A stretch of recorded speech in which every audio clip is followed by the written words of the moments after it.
ये करीब पार्क का इलाका है। यहाँ पे अपना एक डेरा है न्यासी होकर, यहाँ पे मुख्तलिफ लोग ठहरे हुए हैं। मुनव्वर साहब के बच्चे हमारे साथ हैं। बिलाल साहब ये सारे हमने बनाया था आलू गोश्त, इसमें किसी रोटी है यहाँ पे लेडी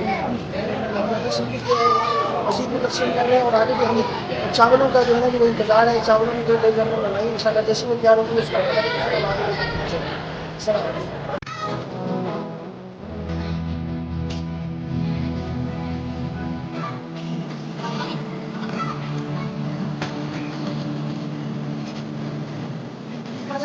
Thank you.